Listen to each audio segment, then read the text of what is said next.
చాలా సంతోషం, నెమ్మది ఉంటుంది. ఈ లోకంలో జీవించిన ప్రతి ఒక్కరు కూడా ఆస్తులు ఉండొచ్చు, సంపదలు ఉండొచ్చు, ధనధాన్యాదులు ఉండొచ్చు, కానీ నెమ్మది లేకుండా చాలా మంది గొప్ప గొప్ప డబ్బులున్న వాళ్ళు కూడా వాళ్ళు సూసైడ్ చేసుకుని చనిపోవడానికి కారణం ఏంటంటే వాళ్ళకి శాంతి లేదు, సమాధానం లేదు, సంతోషం లేదని. కానీ పరిశుద్ధ గ్రంథం బైబిల్లో నా శాంతిని మీకు అనుగ్రహించి వెళ్తున్నాను, లోకమిచ్చినట్లు కాదని పరిశుద్ధ గ్రంథం బైబిల్ సెలవిస్తున్నది. అది ఈ శాంతి ఎలా అయితే వచ్చింది, ఈ సమాధానం ఎలా వచ్చిందంటే మనిషి యొక్క పాపములు ఎప్పుడైతే క్షమించబడతాయో, మన పాపముల గురించినటువంటి ఆ యొక్క క్షమాపణ పొందామనేటువంటి నిశ్చేత కనుక ఎప్పుడైతే ఉంటుందో మనిషి చాలా సంతోషంగా ఉండగలడు. కనుక పాపములు ఏ రీతిగా పోతాయి? మనిషి యొక్క పాపం పోవాలంటే పాపములనే వ్యక్తి భూమి మీదకి వచ్చి ఆయన రక్తం చిందించబడితే మాత్రమే మనిషికి పాపం నుంచి విడుదల పొందగలుగుతాడు.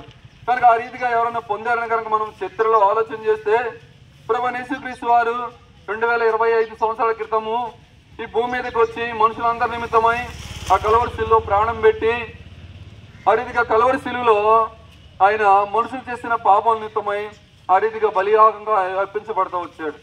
కనుక ఆయన రక్తం కిందకు వచ్చినట్లయితే ప్రభువా, యేసు ప్రభువా, నేను పాపిని, నా పాపములను క్షమించమని చెప్పేసి హృదయంలో చిన్న ప్రార్థన చేసుకుంటే ఈ యొక్క పాపములను క్షమించి సమస్త దుర్నీతిని కడిగేవారుగా ఉంటున్నాం, యేసు ప్రభు ఉండేవారుగా ఉంటున్నారు.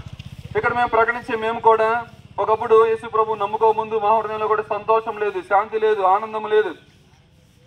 ఎప్పుడైతే యేసు ప్రభు నమ్ముకుంటా ఉన్నామో ఇప్పుడు చాలా మా హృదయంలో సంతోషం ఉంది, ఆనందం ఉంది. అంతేకాకుండా ఒకవేళ మేము ఇప్పుడు ఈ భూమిని విడిచిపెట్టి వెళ్ళిపోతే ఆ నిత్యరాజ్యంలోకి, పరలోక రాజ్యం, మోక్షానికి వెళ్తామనేటువంటి నిశ్చయిత కూడా ఉంది.